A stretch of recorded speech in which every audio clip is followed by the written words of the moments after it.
You have to remind yourself that it's okay to feel the way you feel when you're going through a difficult time. It's okay to feel weak. It's okay to want to cry. It's okay to feel overwhelmed. Just reminding yourself that it's okay. This is my number one way of how to find strength in difficult times, is reminding yourself that the way you feel is okay. To honor that feeling, to accept that feeling, to actually be okay with that, what we see or what we perceive to be a weakness, or what we perceive to let us down, or what we perceive is a sign of, instability or insecurity. We've got to remind ourselves that when things are tough, it's okay to feel that way. There's nothing wrong with that. Any difficulty I go to, I look to moments in history where people have endured the same pain, if not more extreme, and analyze, absorb, and connect with how they got through it. I like to see what they were thinking. I like to see what they did. I like to see how they structured themselves. I like to look at how they organized. I like to look at who they were speaking to. I like to look at what was going through their mind at that time, because you've got to remember that any challenge we're facing today, we've faced it before as humanity, right? Beyond ethnicities, beyond color, race, creed, beyond backgrounds, beyond all walks of life. As human beings, we've been through challenges before and we've got through them. And therefore, reconnecting with how that's been done before is a beautiful way of learning how to overcome current challenges. So you can either look at your past, but real wisdom lies in looking at the past of people who made a difference. You look at people like Martin Luther King, you look at people like Gandhi, you look at people who made world-changing differences. Not single-handedly, but influenced from a single perspective, from a single point of view, and really connecting with the powerful moments in history. Now, I've said this quote many times, I've read it many times, and this quote actually is unbelievable.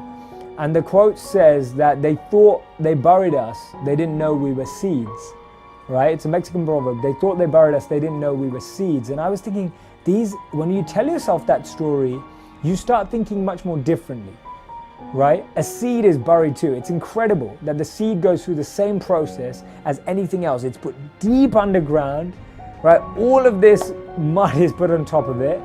It gets rained on, it gets snowed on, all these kind of things, but it knows that it's a seed. So it knows that it can grow, so that anything's possible.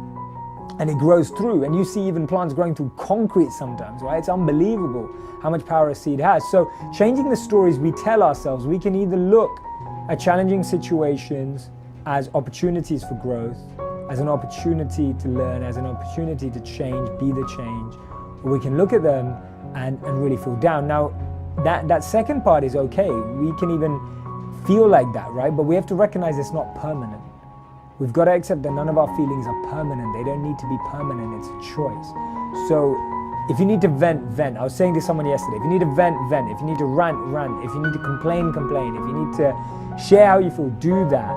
But recognize that those feelings are not permanent, and it will be amazing when we realize we are seeds, right? That is the most powerful way of finding strength. You help a lot of people start, especially younger people, but how does a person with 4 kids existing right now, doesn't like his job, but just can't quit and sell stuff and find stuff in the junkyard? So if you're listening and you're over 42, let's just use my age, there's something interesting. You said something that I help a lot of people that are younger. It only has to do with one thing. They actually believe in the technology we live in, right? This room is filled with guys right now who've taken advantage of YouTube or Instagram or just the Facebooks of the world.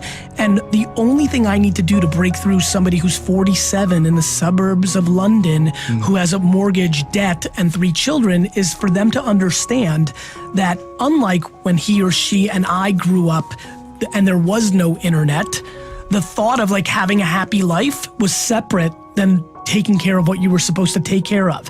The fact that everybody can come home tonight at 6, 7, 8, 9 p.m. and then take out their phone or their iPad or whatever and get to work for 3 more hours and go to sleep at midnight, get their good 6 or 7 hours of sleep. I'm not talking about don't sleep. A lot of people get me confused. My big thing is, if you're not happy, if you're happy and you make 37,000 pounds a year, mazel tov, do you. But if you are not happy, if you hate your job, right? You can do something about it instead of blaming Brexit or blaming Trump or blaming your mom. Like, do something about it. And my point is, it's the internet. Are you gonna throw up your hands and say that progress will never come? Are you gonna get angry and lash out? Are you gonna turn inward and just give in to despair and frustration? Or are you gonna take a deep breath, straighten your shoulders, lift up your head, and do what Barack Obama has always done? As he says, when they go low, I go high. That's the choice Barack and I have made. That's what has kept us sane over the years. We simply do not allow space in our hearts, minds, or souls for darkness. Instead, we choose faith. Faith in ourselves, in the power of hard work. Faith in our God, whose overwhelming love sustains us every single day.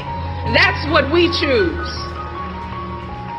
We choose love.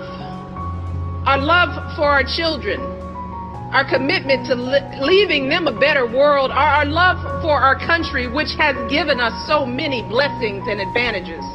Our love for our fellow citizens, parents working hard to support their kids, men and women in uniform who risk everything to keep us safe, young people from the toughest backgrounds who never stop believing in their dreams, young people like so many of you. That's what we choose. And we choose excellence. We choose to tune out all the noise and strive for excellence in everything we do. No cutting corners, no taking shortcuts, no whining. We give 120% every single time, because excellence is the most powerful answer you can give to the doubters and the haters. It's also the most powerful thing you can do for yourself. See, because the process of striving and struggling and pushing yourself to new heights, see, that's how you develop your God-given talents. That's how you make yourself stronger and smarter and more able to make a difference for others. Professional sports, everybody always said, oh, he's a closer, and they said that's the top level of a competitor. And I always thought, well, working with Michael, I said, comparing him to everybody else and putting him in a category as a closer along with all the other players, I said, that's an insult. I see what this man goes through. I've seen his preparation. You know, I don't like to use the word legendary with him, because he's not a legend, he's an icon. There's a lot of legends out there, there's only one icon. He's an icon. A cleaner is an individual, what we call a don't think person. They're so well prepared at what they do. They spend hours and hours of time, years of getting prepared, that no matter what's thrown at them, they're going to deliver that end result over and over again. Their instincts are so dead on that no matter what variable, what problem, they can adjust on the fly and have the ability to get themselves in what we call the zone. The problem is, in order to be able to put yourself in the zone, preparation is the key. Isn't easy, and it shouldn't be. And if you don't learn to struggle, you won't be able to deal with failure and deal with things that are gonna happen.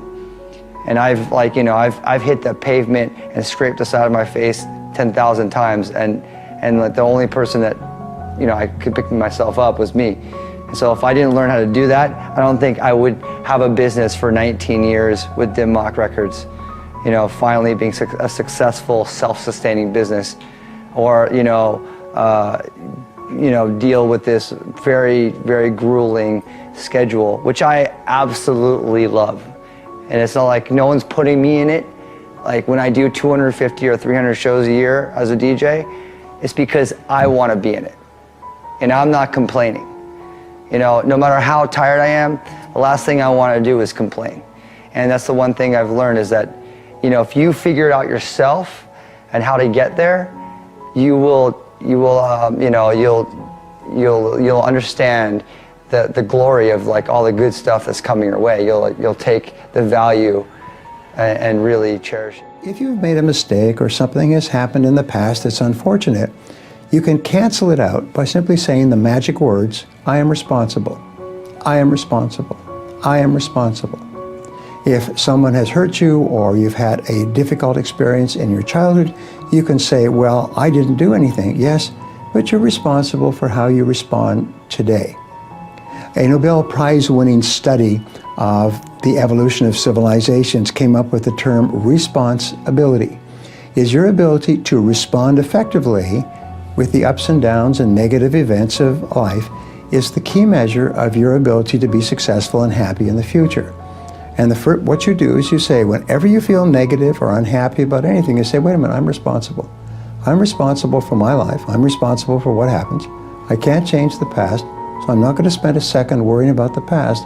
I'm going to become so busy working on my future and my goals that I don't have time to think about the past.